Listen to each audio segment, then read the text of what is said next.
तो दोस्तों, स्वागत है आपका हमारी नई वीडियो में। हम आपको भूत प्रेत पैरानॉर्मल से जुड़ी ऐसी स्टोरी, सच्ची स्टोरी बताते हैं जो कि लोग हमारे साथ साझा करते हैं या फिर हम खुद पर्सनली उनसे मिलकर वो स्टोरी पूछते हैं। वो स्टोरी हम आपके सामने नरेट करते हैं और एक कोई भी मन ग्रंथ स्टोरी नहीं होती है। जो उनके साथ घटी हुई घटना है, ये वही हम आपको सुनाते हैं।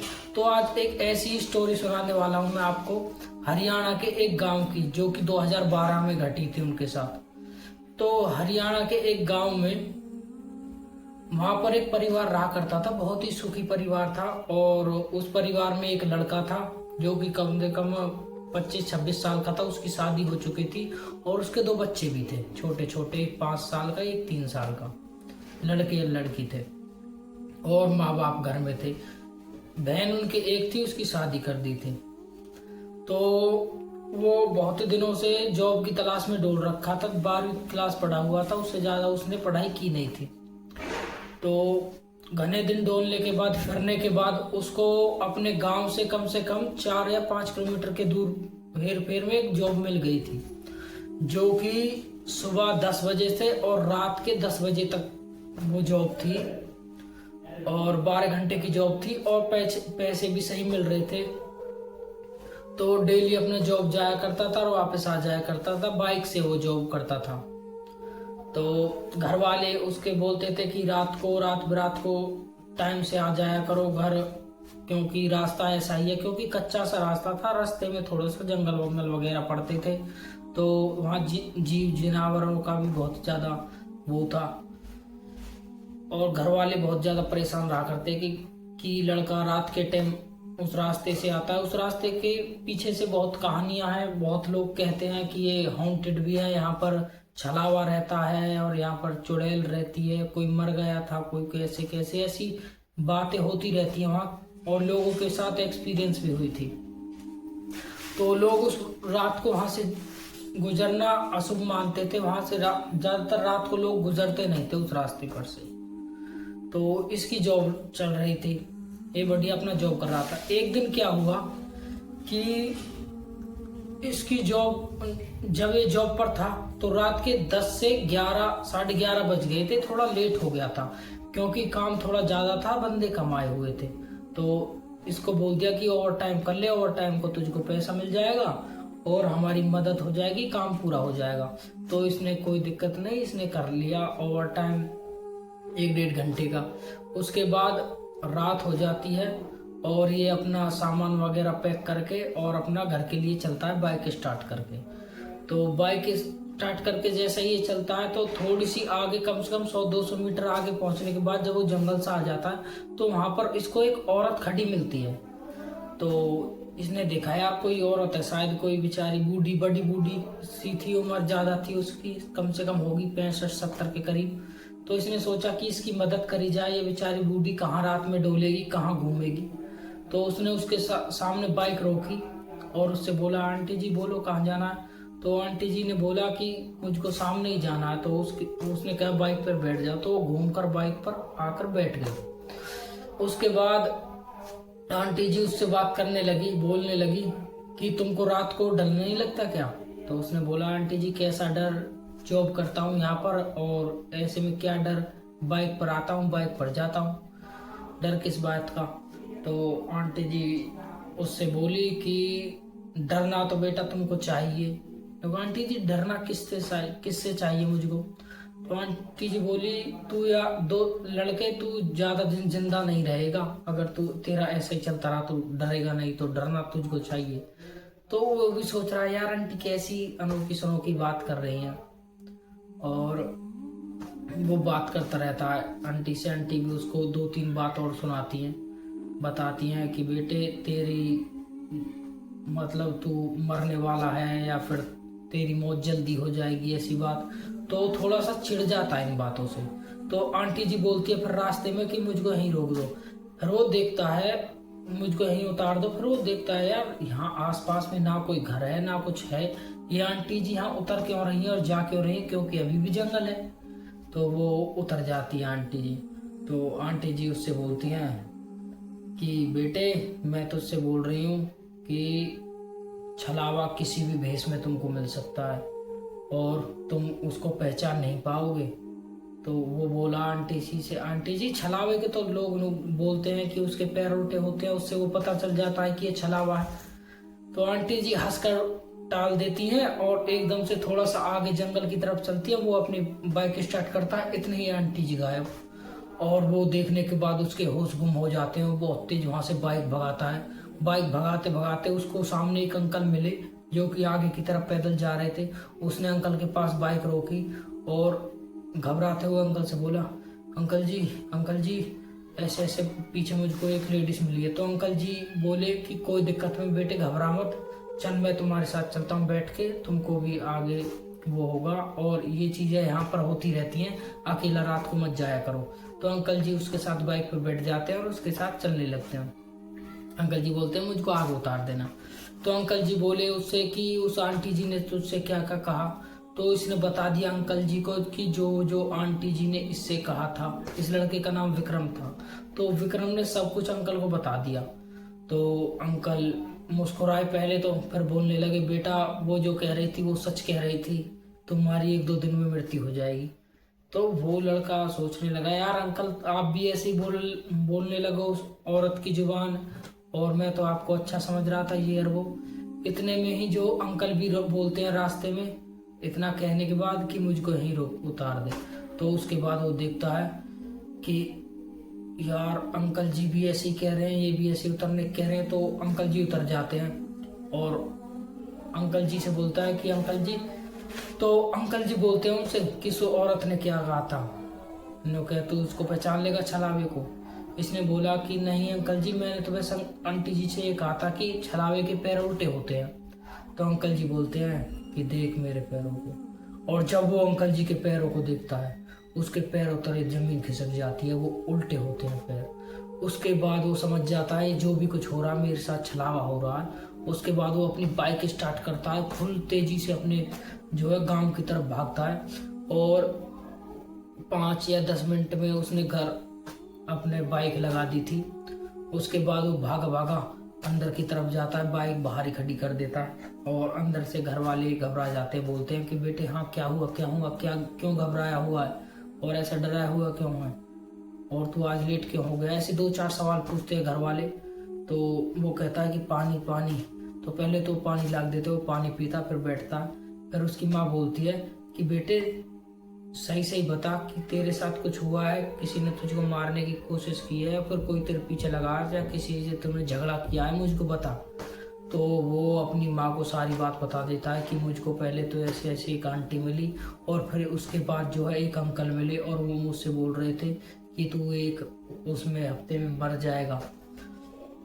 तो घर वाले बहुत ही ज़्यादा परेशान हो गए ये सब सोचकर, और घर वालों ने उससे बोल दिया बेटे कि तू कल से जॉब पर नहीं जाएगा, तू वो जॉब अभी के अभी छोड़ दे और हमारी तरफ भी देख, अपने बच्चों की तरफ भी देख, कोई और सी जॉब मिल जाएगी या फिर घर ही कोई दुकान खोल ले, लेकिन तू जॉब पर नहीं जाएगा।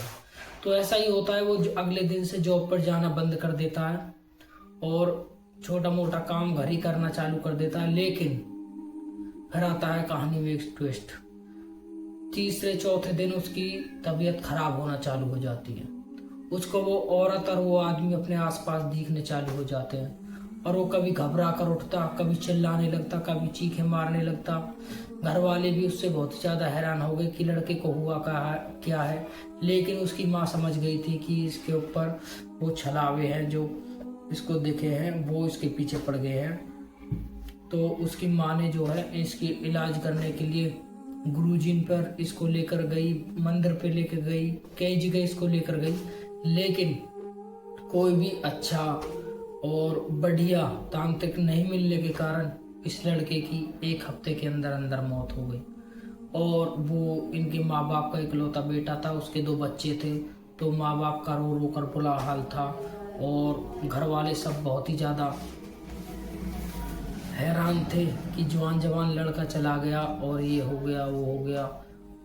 और माँ उसकी अब भी सदमे में है और वो मानती है कि वो ही छलावे मेरे बच्चे को लेकर गए हैं। तो दोस्तों ये स्टोरी है एक किताब की। इस किताब का नाम है दिव्यावंती ग्रंथ। इस किताब का नाम है दिव्यावंती ग्रंथ और कहा जाता है कि ये ग्रंथ खुद एक पिशाच ने लिखा था, पिशाचनी ने लिखा था। और कहा जाता है कि इस बुक को पढ़ने से ही जो हमारे श्री विवेकानंद स्वामी महाराज जी हैं, वो भी इसी ग्रंथ को पढ़ने से उनकी मृत्यु हुई थी, क्योंकि वो चुड़ैल उसके साथ वो पिशाचनी एक श्राप भी छोड़कर गई थी। और ये श्राप बहुत ही ज्यादा ऐसा है कि लोग अगर इसको किताब को आधी पढ़ेंगे या फिर बिना किसी ज्यादा नॉलेज के पढ़ेंगे, जिनको समझने का ज्ञान नहीं है, तो उसकी मृत्यु हो जाएगी या पागल हो जाएगा, और या फिर कोई इसको लालच से पढ़ेगा वो मर जाएगा। और बहुत से लोग ऐसे हैं जिन्होंने बढ़िया बढ़िया ज्ञानी, जिन्होंने लालच से इसको पढ़ने की कोशिश की, लेकिन उनके प्राण नहीं बच सके। और कहा जाता है कि ये किताब जो है, इसकी भाषा जो है वो प्रेत भाषा लिखी गई है, और ये इस सृष्टि में एक आध लोगों को आती है। और ज्यादा से ज्यादा जो लोग हैं, वो जो भी इस किताब को पढ़ते थे, वो या तो हिमालय साइड चले जाते थे या फिर वहां से आते थे। और कहा जाता है कि अब भी हिमालय के पहाड़ों में कोई ऐसे गुरुजी हैं जो कि इस किताब को पढ़ सकते हैं, उनको ये भाषा मालूम है। तो स्टोरी शुरू करते हैं कि ये जो दिव्यवंती ग्रंथ है, ये एक पिशाचनी ने कैसे लिखी। कम से कम 1800 साल, कम से कम सन 1800 की बात है। उस टाइम पे एक बुजुर्ग आदमी था, एक बुजुर्ग बूढ़ा आदमी था, उसकी एक बेटी थी। उसकी पत्नी तो थी नहीं, वो गुजर गई थी। तो उसकी एक बेटी थी 15-16 साल की, और वो डेली अपने पिता को सोने के बाद रात को जंगल जाया करती थी। और किसी को कुछ नहीं पता था कि वो जंगल जाती क्यों है और जंगलों में वो करती क्या है। उसके बाद क्या होता है, कई गांव वाले उसको जंगल में जाता हुआ देख लेते हैं, तो 2-3 गांव वाले उसका पीछा करते हैं कि ये जंगल में जाकर करती क्या है।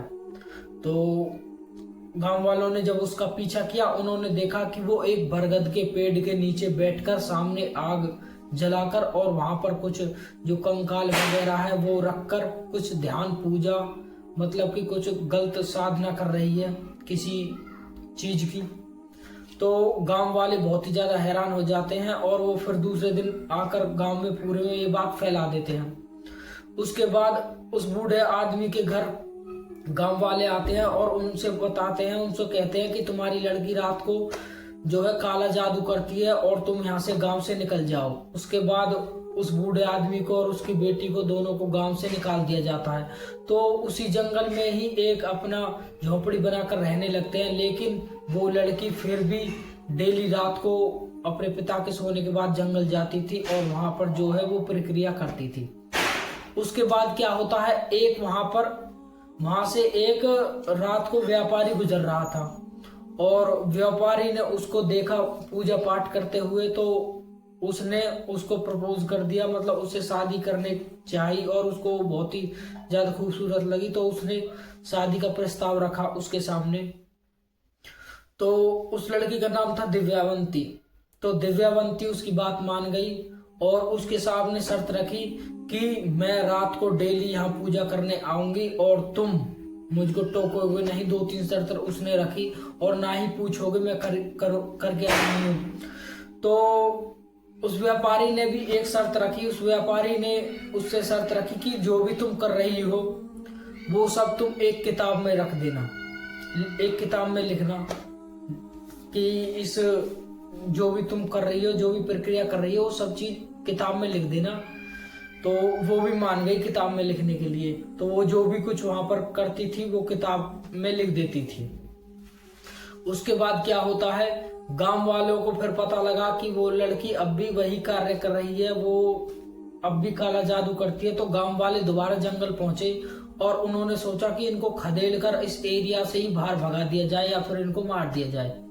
तो जब गांव वाले वहां पर पहुंचे तो उनके सामने वही व्यापारी आ गया जो कि एक बड़े से राक्षस में बदल गया।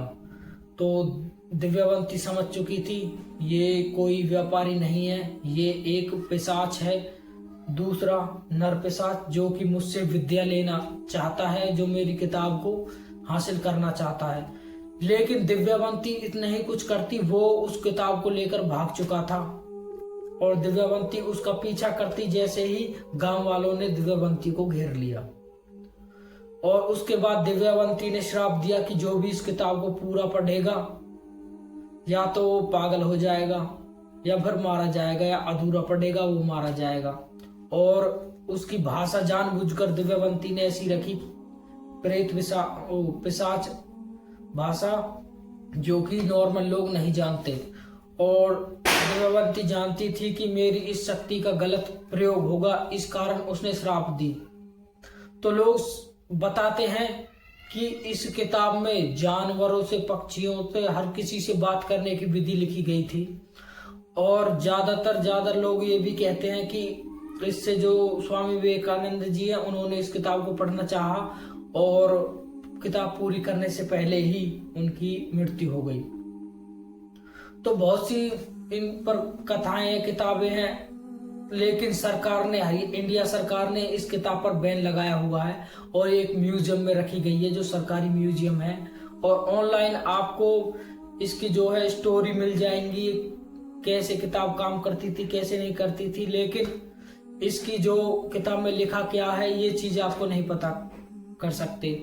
बताते हैं कि अभी हिमालय के पहाड़ों में एक कुछ ऐसे गुरुजी रहते हैं जो कि इस किताब को डिकोड कर सकते हैं, पढ़ सकते हैं और लोगों को समझा सकते हैं, या फिर जो भी कोई भूत प्रेत, पक्षी, पशु, जानवर जो भी है, इनको अपने वश में कर सकते हैं। और इस किताब में यही सब चीज लिखा गया था। मतलब कि वो जो दिव्यावंती थी, वो भूत प्रेत, पिशाच या फिर पक्षी, पशु सबसे बात करती थी। और उसने यही जो है, और दिव्या, मतलब यही चीज उसने सिद्ध की हुई थी। और दिव्यावंती को लोग बताते हैं कि वो बहुत ही ज्यादा माइंडेड थी, बहुत ही ज्यादा होशियार थी। और वो ना ही तो आदि देवी थी, ना ही तो वो पूरी देवी थी, ना ही पूरी पिशाच थी। उसमें कहीं ना कहीं बुराई थी तो कहीं ना कहीं अच्छाई भी थी।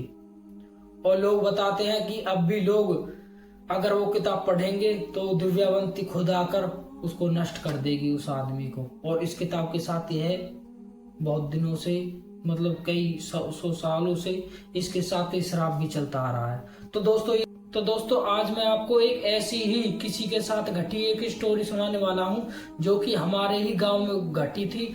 और जो हमारे गांव में हमारे पड़ोसी हैं, जिनके घर में स्टोरी घटी थी, ये कहानी घटी थी, उन्होंने ही हमको बताई है और वही स्टोरी हम आपको सुनाने वाले हैं। लेकिन स्टोरी शुरू करने से पहले जिन भी लोगों ने हमारे चैनल को सब्सक्राइब नहीं किया है, वो हमारे चैनल को सब्सक्राइब करें, वीडियो को लाइक करें, एक छोटा सा कमेंट जरूर छोड़कर जाएं, जिससे हमको भी वीडियो बनाने का मोटिवेशन मिलता रहे। तो क्या हुआ, हमारे गांव में कम से कम, ये हमसे पैदा होने की पहले की बात है, कम से कम 1980-85 की बात है। तो हमारा गांव जो है यमुना नदी के किनारे है, ये सब तो आपको पता है। और यमुना नदी के दूसरे पार जो है हमारे खेत खलियान है, जो कि यूपी में पड़ते हैं। और यमुना नदी के उर्ली साइड जहाँ हमारा गांव है, वो हरियाणा में पड़ता है। तो हमारे जो चाचा हैं, जिन्होंने हमको स्टोरी सुनाई थी, उनके 2 भाई थे वे दोनों। तो दोनों भाई की शादी एक ही घर में हुई थी। तो दोनों सगी बहन, मतलब दोनों आपस में सगी बहन उनके घर में आई थी। जो 2 सगी बहन थी, वो उन दोनों भाई को ब्याही थी, दोनों सगी आई थी उनके घर में। तो उसके बाद क्या होता है, अब नई नवेली लड़की थी, वो नई नवेली बहू थी। तो उन्होंने कभी भी अपने जीवन में खेत खलियान का काम किया ही नहीं था। और जब वो हमारे गांव में आई तो उनको बहुत ही ज्यादा इंटरेस्ट आने लगा इन चीजों में, खेत पे घूमना फिरना, ये चीज उनको बहुत ही ज्यादा पसंद आने लगी, हरियाली वरियाली या फसल वसल देखने की। तो बहुत ही ज्यादा खुश रहा करती थी जब वो खेतों पर जाती थी। तो नई नवेली दुल्हन थी, तो मेकअप वेकअप करके खेतों पर जाती थी। तो एक दिन क्या है, वो दोनों बहन मेकअप करके खेतों के लिए निकल गई, क्योंकि खेतों पे जो है उनके, जो हमारे चाचा जी हैं, उनके हस्बैंड थे, वो पहले ही खेतों पर चले गए थे, काम कर रहे थे सुबह सुबह वक्त से। तो वो भी खाना बना के उनके लिए ले गई थी। और उन्होंने जमुना भी क्रॉस कर ली थी। यमुना नदी के ऊपर एक पुल बना हुआ है पत्थरों का, उससे यमुना पार करते हैं, तो यमुना भी उन्होंने पार कर ली थी। वो पहुंच गई थी। खाना वाना देने के बाद फिर वो दोपहर को अपनी पतियों के साथ वापस आ गई अपने घर। लेकिन घर आने के बाद जो है उनमें से एक जो बड़ी वाली लड़की है, जो बड़ी वाली बहू है, वो घर आकर खेलना शुरू कर देती है। कभी नाड़ घुमाए, ऐसे करे, कभी कुछ करे, कभी तेज तेज चिल्लाए और रोने लगे, कभी हंसने लगे। ये चीज वो करने लगी और घर वाले सब हैरान, यार ये तो बहुत ज्यादा, ये तो अभी सही थी, हमको खेत में खाना भी लेकर आई थी, लेकिन इसको हुआ क्या कि एकदम से ऐसे करने लगी। उसकी बहन जो छोटी थी वो भी देखकर उसको डर गई, कि दीदी को क्या हुआ, दीदी को क्या हुआ। और उस टाइम फोन वगैरह तो थे नहीं, तो ये किसी हॉस्पिटल में या एम्बुलेंस को तो बुला नहीं सकते, तो इनके पास जो था बैलगाड़ी थी, तो उसको बैलगाड़ी में बिठाकर ये लेकर गए डॉक्टर के पास। लेकिन डॉक्टर ने दवा गोली की, उसके बाद डॉक्टर भी हैरान था, इसको हुआ क्या। ये मतलब अभी भी उसकी वही चल रही थी, वो कभी इधर घूम रही थी, कभी नाड़ घुमा रही थी, कभी हंस रही थी, कभी रो रही थी। तो डॉक्टर बहुत ही ज्यादा हैरान था, यार इसका हुआ क्या, ऐसा समझ में नहीं आता। लेकिन उस टाइम गांव में बहुत लोग जानते थे भूत प्रेत ऐसी चीज होती हैं, ऊपरी चक्कर वगैरह। तो गांव के ही जो और लोग थे या फिर लेडीज थी, उन्होंने बताया कि तुम्हारी जो बहू को कोई भूत प्रेत लग गया है, कोई हवा लग गई है बाहर की, ये मेकअप करके जाती हैं खेतों पर, तो नई नवेली दुल्हन है, तो उस हिसाब से इनके पीछे जो है कोई आत्मा वगैरह लग गई है। तो घर वाले सुनकर बहुत ज्यादा हैरान हुए। उसके बाद जो है घर वालों ने ठाना कि इसको हम किसी वैद्य को छोड़कर किसी गुरुजी को, किसी भगत जी को, किसी तांत्रिक को दिखाएंगे। तो उन्होंने एक पास ही के गांव में एक तांत्रिक रहा करता था, तो उस तांत्रिक के पास गए और तांत्रिक ने उन जो बहू थी उस बहू को अपने पास बुला लिया कि उसको यहाँ पर लेकर आओ मेरे पास, यहाँ मैं उसका इलाज करूंगा। लेकिन तांत्रिक भी उस टाइम ऐसा ही था, ढोंगी था वो, उसने कुछ पैसे लिए लेकिन कुछ भी इलाज उस पर हुआ नहीं। उसने जो भी प्रक्रिया की, मीट मांस से कुछ भी, मुर्गे उर्गे से जो भी किया, दारू वारू चढ़ाई, लेकिन उससे कुछ भी नहीं हुआ। उसकी हालत और ज्यादा दिन पे दिन खराब होती जा रही थी और कभी वो एकदम से सीरियस रहती, बढ़िया काम वाम करती और एकदम से ही जो है उसके ऊपर वो हावी पड़ जाता, तो फिर हिलने लगती, ऐसी उल्टी सीधी हरकतें करने लगती। घर वाले बहुत ज्यादा परेशान हो गए थे। कम से कम इस बात को अब 15 से 16 दिन हो गए थे, डेली का उसका यही कारनामा।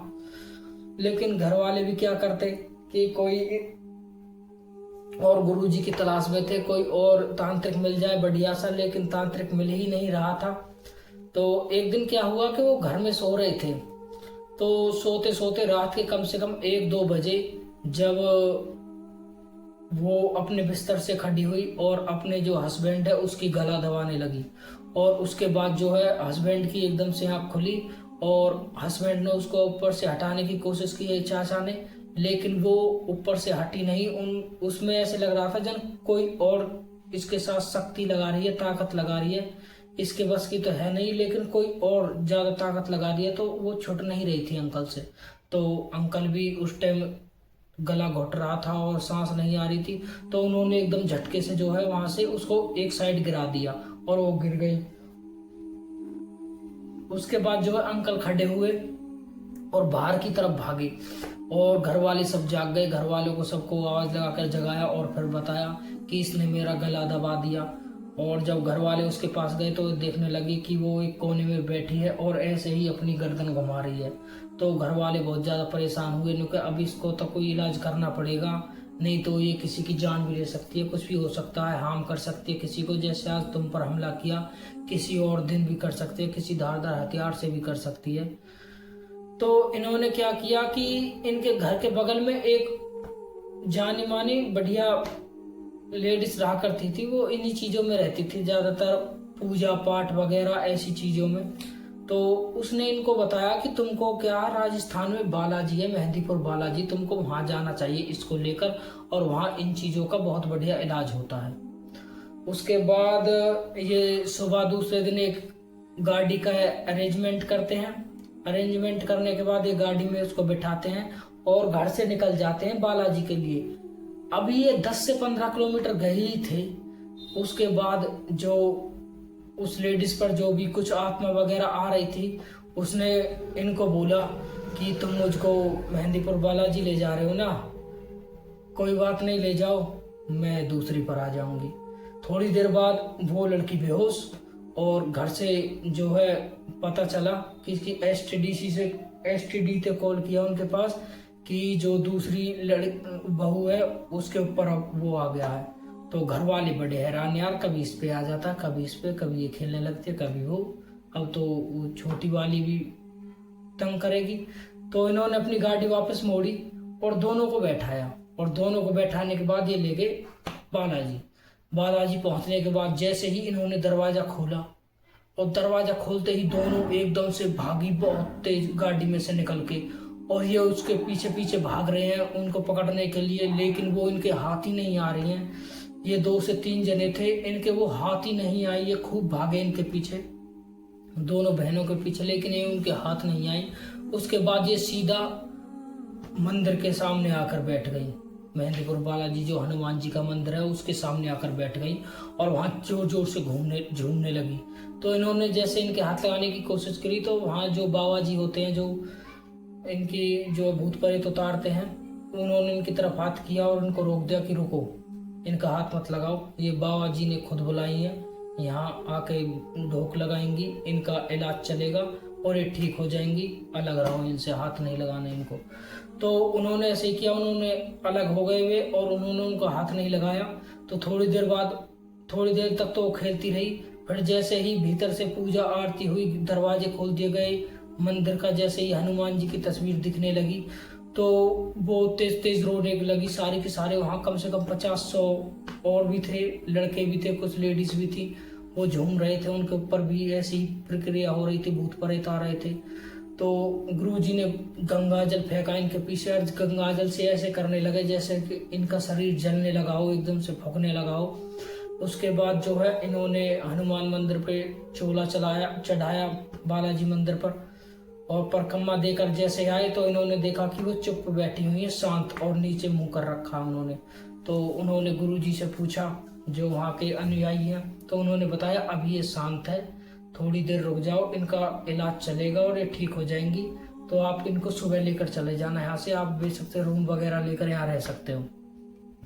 तो उन्होंने ऐसे किया, पूरी रात वहाँ उनका जो है इलाज चलता रहा। ये भी एक कमरे में, इनको नींद कहाँ आ रही थी, ये भी है। ये चीज देखकर पहली बार तो ये देख रहे थे, तो ये हैरान थे, इतने लोगों को ऐसा भूत प्रेत आते हैं, ये और वो नई नई जगह इन्होंने देखी। तो जब ये सुबह होते हैं, वक्त से सुबह वहां पर जाते हैं, तो देखते हैं कि दोनों के दोनों वहां मंदिर में बैठी मिली है इनको, और हंस रही है, मुस्कुरा रही है। तो ये उनके पास गए और उनसे बोलने लगे कि हाँ चलो घर चलो, ठीक हो अब। तो उन्होंने बोला कि हमको ये तो पता है कि हम यहाँ मंदिर में है, लेकिन हमको ये नहीं पता हम यहाँ आए कैसे, या फिर हमारे साथ घटना क्या हुई। तो उन्होंने बताया कि घर जाके हम तुमको बताएंगे, चाचा ने, कि क्या हुआ क्या नहीं हुआ, तुमने 10-15 दिन क्या कांड किया, क्या नहीं किया। तो हाँ, उन्होंने गुरुजी से विदा ली, हाथ जोड़े और बालाजी का धन्यवाद किया। उसके बाद वे गाड़ी में बैठकर वापस चल दिए। तो हाँ, गुरुजी ने उनसे एक और बात कही थी कि जब भी तुम इनको लेकर जाओ ना, कभी ये मत बोलना यहाँ से निकलते इस टाइम चलो, क्योंकि कोई और आत्मा भी यहाँ पर आस पड़ोस में घूम रही हो, तुम्हारे पीछे जा सकती हैं। और प्रसाद भी यहाँ का लेकर मत जाना, और एक बार जब बालाजी के यहाँ से निकल जाओ तो वापस मुड़कर मत देखना, क्योंकि तुमने ये किया तो वो सीधा सीधा न्योता हो जाएगा उन आत्माओं को तुम्हारे साथ जाने का। तो ये गलती कभी मत करना। तो इन्होंने ये गलती नहीं की, ये वहां से निकल गए, सही सलामत घर पहुंचे। घर सबको सारी बात बताई, कैसे कैसे ठीक हुई, कैसे कैसे इनके साथ हुआ, इन्होंने दौड़ लगाई, ये हुआ वो हुआ। तो उसके बाद जो है वो आज तक भी वो चाचा जी है हमारे, और वो भाभी, वो चाचियां हैं, दोनों बहन हैं, उनको लेकर हर साल बालाजी मंदिर एक बार जरूर जाते हैं। और उन्होंने आज तक भी 1980 के उनकी बात है, जब उनकी उम्र 20-22 साल थी, अब तक भी उन्होंने बालाजी का एक भी साल मिस नहीं किया। तो ये सन 2003 या 4 की बात है। उस टाइम में सरकारी स्कूल इतने ज्यादा डेवलप नहीं थे और लोग ज्यादातर सरकारी स्कूलों में ऐसे ही पढ़ते थे, ओगन वगैरह ज्यादा करते थे। तो ऐसे ही उस स्कूल का हाल था। और अब तो काफी डेवलप हो चुके हैं स्कूल और सरकारी स्कूलों में बहुत अच्छी पढ़ाई होती है। तो उस टाइम क्या था कि स्कूल में जब पढ़ाई चल रही थी तो एक मैडम का ट्रांसफर हुआ था उसी स्कूल में, और वो मैडम पढ़ाने में थोड़ी सी स्ट्रिक्ट थी, वो बच्चों को पढ़ाना चाहती थी। तो उस मैडम ने शुरू के दिन से ही, क्लास में आने से ही बच्चों पर जो है कंज कसनी चालू कर दी। उनको कड़े शब्दों में समझाना, ये करना वो करना, साफ सफाई रखो, ऐसा लोगों वो बच्चों से बोलती थी। तो वो 12वीं तक स्कूल था। तो कुछ लड़के लोग उससे बहुत ही ज्यादा नाराज थे क्योंकि उस मैडम ने उनमें थप्पड़ों पर मार वगैरह भी लगा दी थी। तो एक लड़कों का ग्रुप जिसमें 4 से 5 लोग थे और वो 12वीं क्लास में थे, तो मैडम से बहुत ज्यादा नाराज थे, खुंदक खाए बैठे थे। तो ऐसे ही वो मौका ढूंढ रहे थे बस खाली मैडम को किसी तरह से या तो स्कूल से निकलवाने का या फिर थोड़ा बहुत हार्म करने का। तो क्या होता है, एक दिन स्कूल में फेवर पार्टी थी। तो उस दिन सारे बच्चे आते हैं स्कूल में। तो फेवर पार्टी के दिन जब वो देखते हैं कि मैडम जी अब टॉयलेट करने के लिए ऊपर गई हुई है। ऊपर एक वो 3 मंजिल का स्कूल था, तो ऊपर एक टॉयलेट था। तो वो मैडम के पीछे पीछे वहां पर पहुंच जाते हैं और उसके बाद वो टॉयलेट का दरवाजा लॉक करने के बाद मैडम को वहां पर जान से मार देते हैं। उनका इंटेंशनली ये नहीं था जान से मारने का, लेकिन स्थिति ऐसी बन गई कि उनको ये चीज करनी पड़ी। उसके बाद जो है वो उसी में लॉक करके और फेवर पार्टी में आके ऐसे बैठ जाते हैं जैसे कि किसी को कुछ पता ही नहीं था। तो ऐसे करते करते जब फेवर पार्टी खत्म हुई तो सब अपने अपने घर को चल दिए, सब अपने अपने घर चले गए। मैडम मास्टर सब अपने घर चले गए और उनको नहीं पता था कि वो मैडम कहाँ गई। वो भी शायद सोच रहे होंगे मैडम जी आज थोड़ा सा जल्दी चली गई होंगी, लेकिन किसी ने ध्यान नहीं दिया उनके ऊपर और स्कूल लॉक था। और जब दूसरे दिन स्कूल खुला और लोगों ने आकर देखा तो वो मैडम वहाँ टॉयलेट में मरी हुई उनको मिली। उसके बाद जो है वहाँ पर पुलिस आई और जांच पड़ताल करा, लेकिन जांच पड़ताल में भी कुछ भी सबूत उनको नहीं मिला। उसके बाद जो है नॉर्मल ऐसे ही पुलिस केस चलता रहा, लेकिन उन लड़कों का कुछ भी नहीं हुआ। उसके बाद स्कूल ऐसे ही चलता रहा।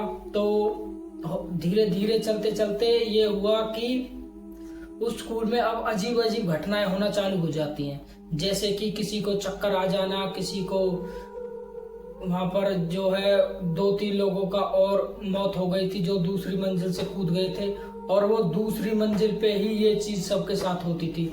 और वहां पर जो रात का सिक्योरिटी गार्ड है, चौकीदार है, वो भी बताया करता था कि यहाँ रात को अक्सर हमेशा किसी का ऊपर 2 नंबर प्लेट जो 2 नंबर वो है फ्लोर है, उस पे किसी का रोने का चिल्लाने की आवाज आती है और मैं डर के मारे अंदर भी नहीं जाता हूँ, इसलिए मैं बाहर ही दरवाजे पर ही रहता हूँ और यहाँ पर आग जलाए रखता हूँ। और वो सर्दियों का टाइम था और उस स्कूल के साइड में ही एक जिम थी।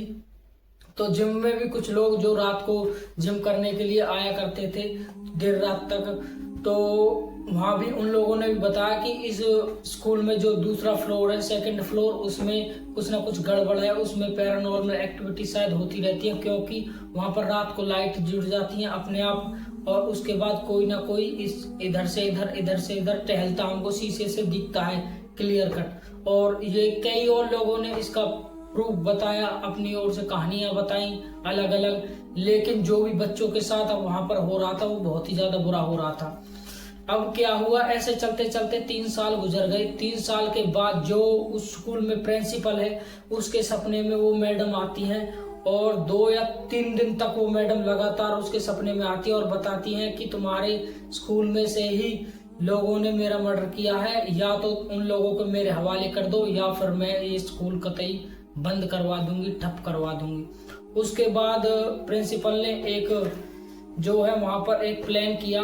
प्रिंसिपल ने वहां पर सारे लोगों को, स्टाफ को वहां पर बुलाया, जो कि पास आउट हो चुके से वहाँ उनको भी बुलाया एक पार्टी बोलकर, और उसके बाद 2 नंबर जो फ्लैट था, 2 नंबर फ्लोर था, वहां पर एक एक दो करके सबको वहां पर भेजा। तो जैसे ही उन दोस्तों की बारी आई, उनमें से एक उस दिन कॉलेज नहीं आया था पार्टी के लिए भी। तो जैसे ही वो 4 लोग ऊपर गए, वो बताते हैं लोग आज तक भी वो ऊपर से नीचे नहीं आए और उनका किसी को भी कुछ पता नहीं चला। पुलिस वाले ने भी देख लिया, पुलिस वाले खूब ढूंढ रहे हैं, लेकिन कोई भी आज तक भी उन लड़कों को वहां से ढूंढ नहीं पाया। किसी को कुछ नहीं पता वो लड़के गए कहाँ।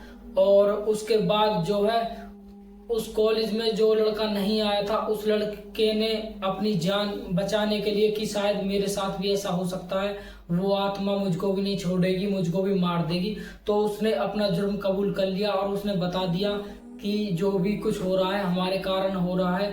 उस मैडम की जान हम तो लेना नहीं चाहते थे, लेकिन उस टाइम स्थिति ऐसी बन गई थी कि हमको मैडम की जान लेनी पड़ी, और मैं इसके लिए माफी मांगता हूँ। लेकिन उसके स्टोरी है हमारे नाना के गांव की, मतलब कि हमारे मम्मी के गांव की।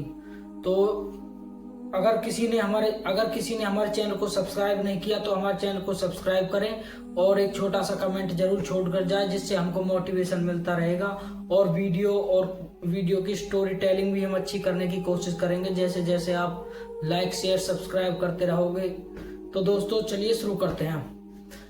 क्या था कि मेरी मम्मी की शादी से पहले, तब हम नहीं हुए थे, मेरी नानी ने मुझको ये बात बताई थी कि वहां पर रात को चोर आते थे। तो हमारी नानी का घर, पहले मैं आपको समझा देता हूँ उनका घर कैसे था।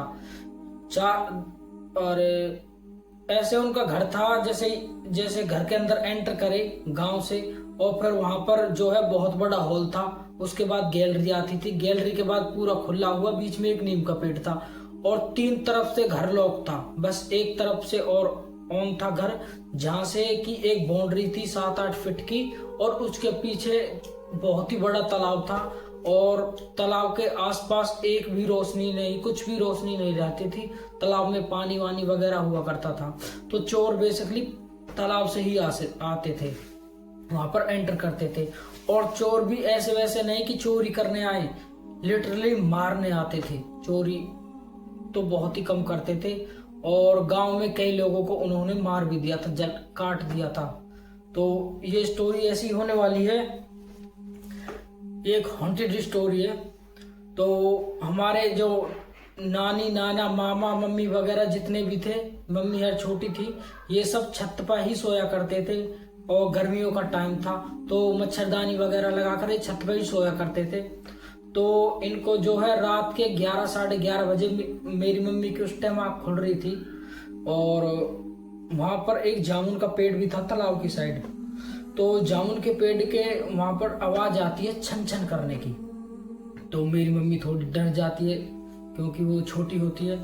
तो मम्मी की उम्र थी कम से कम 8-9 साल। तो मम्मी डर के मारे जो अपनी चादर ओढ़ लेते और किसी को जगाती नहीं है। लेकिन मम्मी को नहीं पता था कि नानी और नाना भी जगे हुए हैं। तो नानी और नाना ने भी वो पाजेओ की आवाज खूब सुनी थी, और कभी कभी ऐसे लगता है कि वो भागती भागती हमारी तरफ आई और फिर वापस चली गई, और ऐसे लगता है कि वो छत पे भी घूम रही है। लेकिन डर के कारण ये अपने बिस्तर से खड़े नहीं हुए, और नाना नानी ने भी डर के कारण इसलिए नहीं खड़े हुए क्योंकि बच्चे जग जाएंगे और शायद ये डर जाएंगे।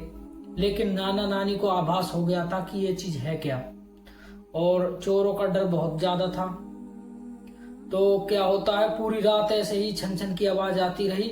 नाना नानी कोई भी नहीं उठे, लेकिन नाना नानी पूरी रात नहीं सोए बच्चों की रखवाली के लिए। तो मम्मी को भी पूरे रात नींद नहीं आई, और मम्मी भी बस खाली ऐसे ही लेटी रही। उसके बाद जब दूसरा दिन निकला तो इन्होंने खड़ा होकर देखा कि छत पे भी करीब 1 बिलांद दूर खून के छींटे पूरी छत पर, ऐसे ही कि एक बिलांद का फासला, जैसे कि यहाँ से कोई चल के गया हो और उसको चोट लगी हो। उसके बाद उन्होंने जब उस खून के कतरे का पीछा किया, उन खून के निशानों का पीछा किया, तो वो उस ही जो जामुन का पेड़ था उसके नीचे ही मिली। क्योंकि उसके नीचे एक ऐसा जैसे चबूतरा बना देते हैं ना, पत्थर का, लोग बैठ जाते गांव में, उसके नीचे ऐसा चबूतरा था। तो उस पर चबूतरे पर जब ये नाना नानी गए और हमारे जो मामा है बड़े वो वाले गए, तो उन्होंने देखा कि वहां पर पूरे चबूतरे पर पैर खूनों से सने ऐसे छपे हुए हैं जैसे कि पूरी रात कोई ना कोई यहाँ पर नाचा हो। और ये देखकर घर वाले बहुत ही ज्यादा घबरा गए। उसके बाद नाना नानी ने और आसपास के गांव वालों ने वहां पर एक जो है तांत्रिक को बुलाया, और तांत्रिक ने जब वहां पर देखा तो तांत्रिक भी देखकर हक्का बक्का रह गया था, क्योंकि जब उसने देखा कि जो खून के ठप्पे हैं वो छत से लिटरली दीवार पे कर भी ऐसे ऐसे टपकते आ रहे थे जैसे कि कोई दीवार पे भी चला हो। और उसके बाद तांत्रिक ने थोड़ी बहुत वहां पर क्रिया करी, कोई अपना जादू टोना किया, लेकिन कुछ दिन बाद वो चीजें बंद हो गई। फिर एक दिन और जब नानी नाना के यहाँ किराएदार रहते थे, तो किराएदार निचले कमरे में रहते थे। तो एक दिन क्या हुआ, उससे एक हफ्ते बाद, कि किराएदारनी थी, जो किराएदार की पत्नी थी किराएदारनी, वो बहुत समय से रहते थे, कम से कम 7-8 साल से रहते थे। तो उसको टॉयलेट लगा रात के समय। तो रात भी इतनी ज्यादा नहीं थी, 8-10 बज रहे थे। तो छत पे हमारे टॉयलेट थी, वो छत पे गए तो देखा था कि छत में टॉयलेट में कोई है। उसके बाद वो टॉयलेट से उतर कर आई छत से, और वो गई तालाब की तरफ टॉयलेट करने के लिए, क्योंकि वहाँ खाली एरिया था। तो जैसे ही वहाँ टॉयलेट करने के लिए बैठी, उतने ही उसने देखा सामने कि नोटों का बंडल पड़ा हुआ है, और उसको देखकर उसके मन में लालच आ गई। लालच आने के बाद वो थोड़ा आगे सरकी उसको उठाने के लिए, लेकिन थोड़ी देर बाद उसने देखा कि वो थोड़ी सी आगे चले गए नोटों का बंडल। ऐसे करते करते वो बहुत ही दूर चली गई। उसके बाद जब उसके हाथ में वो लगी, नोट का बंडल लगा, तो किसी ने उसको पीछे से पकड़कर ऐसे फेंक दिया तालाब की तरफ जैसे कि ये खिलौना हो। और उसके बाद वो बहुत ही ज्यादा घबरा गई, और उसने ना नोटों की गड्डी देखी ना कुछ देखा। वो भागती भागती आई और रोने लगी, और रोते रोते पूरे घर को जगा दिया। तो सारे घर वाले उठे और उससे पूछने लगे कि क्या हुआ क्या हुआ। तो उसने बताया कि मैं ऐसे ऐसे तालाब साइड गई थी टॉयलेट करने के लिए, छत पे टॉयलेट में कोई था और मुझको वहां पर नोटों के बंडल दिखा, तो मैंने उसको उठाने की कोशिश की, तो आगे बढ़ता चला गया, लेकिन मेरा लालच थोड़ा सा और बढ़ गया। मैं आगे बढ़ी ऐसे करते करते 3-4 बार, और जब मैंने वो हाथ में पकड़ लिया नोट का बंडल, उसके बाद किसी ने मुझको तालाब की तरफ फेंक दिया उठा के, और मैंने पीछे देखा तो पीछे कोई भी नहीं था, और मैं भागी भागी अब तुमको ये स्टोरी सुना रही हूँ। उसके बाद घर वाले भी समझ गए कि जो तांत्रिक ने जो भी कुछ किया था उसका खास असर नहीं हुआ है। उसके बाद घर वाले बहुत परेशान थे, वो दूसरे तांत्रिक की खोज कर रहे थे, लेकिन घने दिन तक भी तांत्रिक नहीं मिला। तो एक दिन क्या हुआ, हमारी मम्मी और उसकी सहेली मिलकर जो है दोपहर को खेल रही थी। नाना नानी खेत पर थे और मम्मी की सहेली और मम्मी और खेल रही थी। तो ये छोटे मोटे से खिलौने इन्होंने रख रखे थे, और हमारी मम्मी को कुकिंग का छोटे से बचपन से ही बहुत शौक था। तो मम्मी ने सोचा कि आज हम खीर बनाते हैं और फिर हम ऐसे पार्टी खेलेंगे। तो मम्मी हर ने वहां पर गैस चूल्हे पर खीर बनाई, और खीर बनाने के बाद इन्होंने सब ने वो खीर खाई। तो खीर खाने के बाद से ही मम्मी के सिर में जो है दर्द होना चालू हो गया। उसके बाद देर रात तक मम्मी को बुखार चढ़ गया। बुखार चढ़ने के बाद घर वालों ने, नाना नानी ने एक डॉक्टर को बुलाया और मम्मी को दिखाया, और मम्मी को बहुत ही ज़्यादा फीवर था। तो घर वाले भी बहुत ज़्यादा डर गए थे, लेकिन दूसरे दिन फीवर उतर गया। लेकिन दूसरे दिन से ही मम्मी अजीब तरह का बिहेव करने लगी, जो कि लोगों घर वालों को पसंद नहीं आ रहा था। मम्मी कभी किधर भाग जाती खेलने के लिए, कभी किधर भाग जाती, कभी खाट के नीचे घुस जाती, कभी कुछ सामान फैला देती, ऐसा बिहेव मम्मी करने लगी। तो घर वाले बहुत चिंतित हुए, लड़की को हुआ क्या है, ऐसे तो ये लड़की करती नहीं है, ये तो बहुत सीधी सादी लड़की है। उसके बाद जो है घर वाले समझ गए कि इसके ऊपर कुछ उल्ट सुलट हुआ है, कुछ ऊपरी हवा लग गई है। तो उन्होंने फिर दोबारा से उसी तांत्रिक को बुलाया। उसी तांत्रिक ने मम्मी के ऊपर उतारा किया, कुछ गंडा वंडा दिए पहनने के लिए, ताबीज वाबीज। तो मम्मी उस दिन के बाद ठीक हो गई थी, मम्मी को कुछ भी नहीं हुआ। लेकिन उसके बाद जो हुआ कि मेरे मामा है छोटे वाले, वो सुबह सुबह सानी करने के लिए भैंस और गाय बांध रखी थी, उनके चारे के लिए सुबह सुबह उठते थे। तो उन्होंने जो है 4 बजते ही सुबह अपने बिस्तर से उठे और उनकी उम्र कम से कम 15-16 साल थी। तो वे बिस्तर से उठे और सानी करने के लिए, तो चारा डालने के लिए पीछे एक कमरा था जिसमें भूस भरा करते थे। तो उस कमरे में से वो भूस लेने के लिए गए। उस टाइम लाइट नहीं थी। तो जैसे ही वो भूस लेने के लिए गए, वो भूस भरने लगे कट्टे में, तो एकदम से उनको ऐसा लगा कि उनका हाथ जो है किसी छोटे बच्चे के पैर पे लगा है। और उसके बाद मामा टटोरने लगे कि यह है क्या, लेकिन थोड़ी देर बाद ही किसी बच्चे का पैर मामा के हाथ में आ गया, जैसे 2-3 महीने का बच्चा होता है ऐसा था। उसके बाद मामा वहां से चिल्लाते हुए बाहर भागे और भागते भागते नाना नानी के पास पहुंचे। तो नाना नानी उठे और वहां पर टॉर्च लेकर गए, लेकिन वहां पर कुछ भी नहीं था। और उसके बाद जो है मामा बहुत ज़्यादा डर चुके थे, उनको फीवर भी चढ़ गया था। ऐसे करते करते कई दिन गुजर गए थे। और एक और चीज़ हुई कि हमारी मौसी हर दोनों उसी कमरे में कपड़े धो रही थी, उसकी गैलरी में, और घर पर कोई भी नहीं था। मम्मी हर स्कूल गई थी और नाना नानी खेतों पर गए थे, और छोटी जो 2 मौसी थी वो घर पर थी। तो वो अपना घर का काम वगैरह देख रही थी।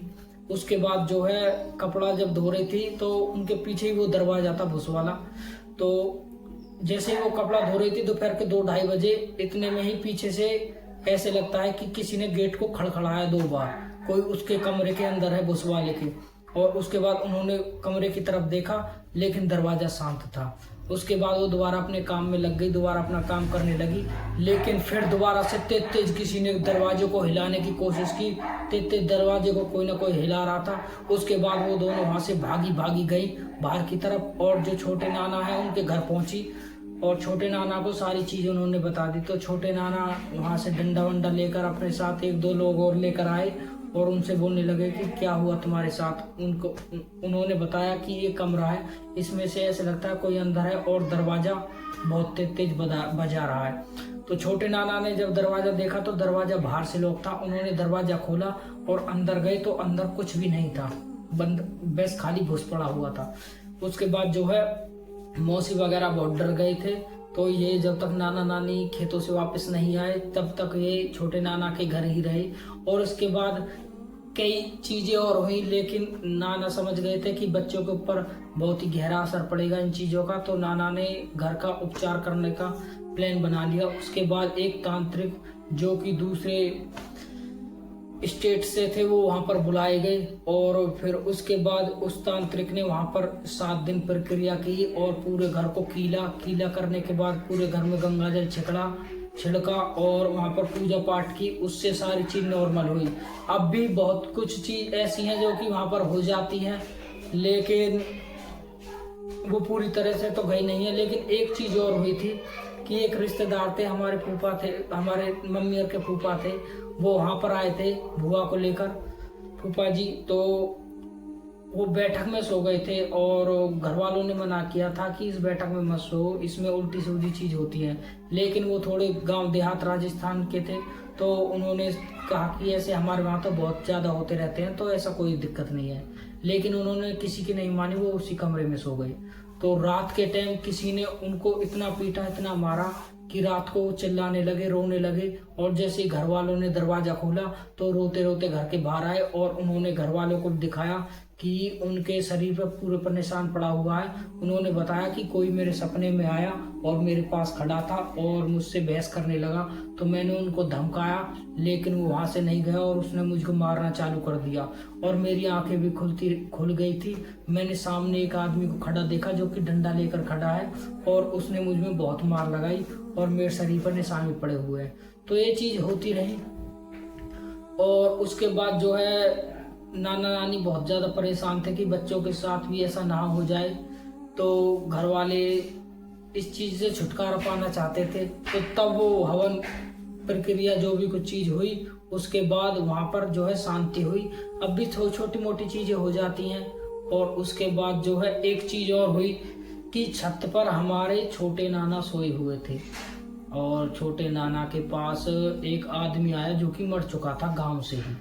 और वो उनके पास आया और उनसे बोलने लगा कि बीड़ी दे।